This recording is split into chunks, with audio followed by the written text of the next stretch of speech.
Uang beredar saat ini hanya 44% dari GDP nasional dan ini berbahaya dari kacamata orang yang mengerti ekonomi makro dan mikro di Indonesia. Maaf, informasi seperti ini memang terlihat nyinyir kepada menteri jagoan yang berprestasi internasional. Namun entah mengapa, mungkin karena nggak banyak yang paham ilmu ekonomi, maka melihat data seperti ini yang tidak membuat ekonomi bergerak ini saat ini terlihat biasa saja. Padahal kalau melihat dari indikator ekonomi seperti di awal tadi yang mendapatkan data bahwa uang beredar saat ini hanya 44% dari GDP nasional, ini artinya banyak sektor ekonomi yang sakit keras, sakit kronis. Sayangnya data seperti begini, yaitu yang 44% uang beredar, nggak banyak yang paham cara bacanya bahwa ini berbahaya bagi ekonomi sebuah negara. Malaysia, Filipina, Thailand itu 120%-an uang beredar dibandingkan GDP nasionalnya. Ini sama-sama kena COVID loh ya negaranya. Negara-negara di ASEAN ini dalam 7 tahun terakhir pertumbuhan ekonominya adalah 50%-an dibandingkan pejabat saat ini yang hanya bisa membuat 20% tumbuh dalam 7 tahun. Padahal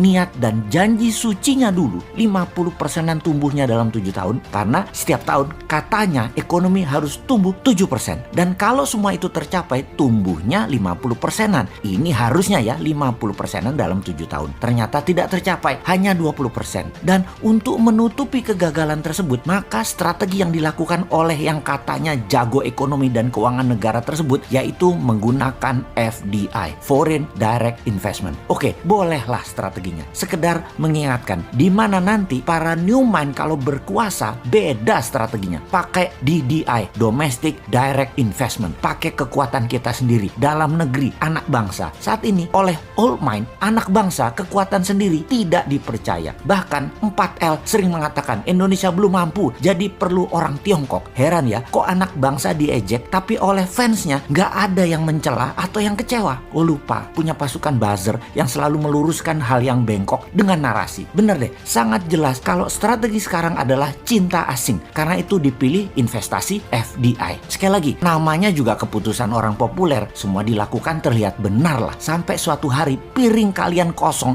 nggak ada lauk yang bisa dimakan. Baru Anda akan percaya ada masalah bernegara ekonominya. Tapi kita ini warga negara yang baik. Kita oke, setuju FDI. Coba sekarang kita kalkulasi strategi FDI itu. Setelah kita hitung FDI dana masuk dibagi jumlah penduduk Indonesia, ternyata di Indonesia hanya dapat $100 per orang FDI-nya. Dibandingkan Singapura tahun lalu, FDI masuk ke Singapura adalah $19.000 per orangnya. Jauh langit dari bumi FDI Indonesia dibandingkan Singapura itu. Oke, kita samakan dengan Vietnam kali ini. Bagaimana? Biar nggak hilang muka tuh pejabat yang sering dapat hadiah dari negara pemberi hutangan. Vietnam ternyata dapatnya $270 per orangnya dari FDI di tahun lalu di 2020. Oke, kita ke Malaysia sekarang. Malaysia, Filipina sama dengan Indonesia. $100. Seneng? Tahu kalau Filipina dan Malaysia sama dengan Indonesia? Seneng ya? Harusnya yang nggak seneng. Old mind seneng. New mind yang nggak seneng lah. Indonesia tuh punya segalanya yang Malaysia dan Filipina nggak punya. Kok hanya dapat $100?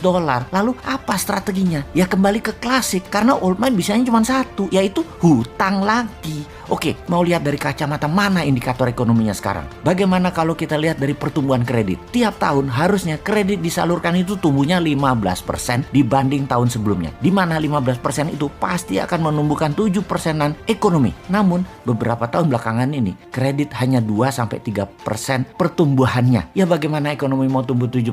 Gak ada likuiditas begitu. Bisa mikir gak sih ini pejabat yang berkuasa tentang ekonomi? Jadi wajar kan tumbuhnya tahun lalu minus 2%. Lalu kita sudah hampir 4 kuartal nih minus terus pertumbuhannya. Kita lihat deh di awal tahun 2021 ini deh. Minus apa plus? Kalau minus jadi 4 kali atau 4 kuartal. Ini menunjukkan kinerja ekonomi negatif. Bahaya ini kalau rakyat mulai lapar. Tapi jujur deh, saya menilai bagus banget narasi para buzzernya. Sehingga rakyat nggak sadar ekonomi ke arah berbahaya. Keren buzzernya, keren. Narasinya keren. Jadi bernegara pakai narasi ya baru kali ini. Kalau yang lain kan bernarasi pakai fakta dan pakai pertumbuhan ekonomi. Kalau sekarang pakai narasi. Tapi narasi narasinya emang keren. Asli nih, kalau ternyata sampai tahun 2021 akhir rakyat ekonominya makin berat, maka bisa-bisa pejabat populer tadi jadi nggak populer. Dan jangan sampai nengok semua ke Bosman karena semua yang dikatakan Bosman terlihat benar. Tar dulu, nggak benar juga Bosman ini semua analisanya benar. Namun kalau utak-atik hitungan ekonomi rasanya jarang meleset. Lalu kalau sekali lagi sampai akhir 2021 ekonomi Indonesia masih minus, apa saran untuk mengatasi hal ini? Maka kaum New Mind akan berkata gampang, tahun 2022 pemilu dipercepat aja, nggak usah nunggu 2024. Piejal, setuju?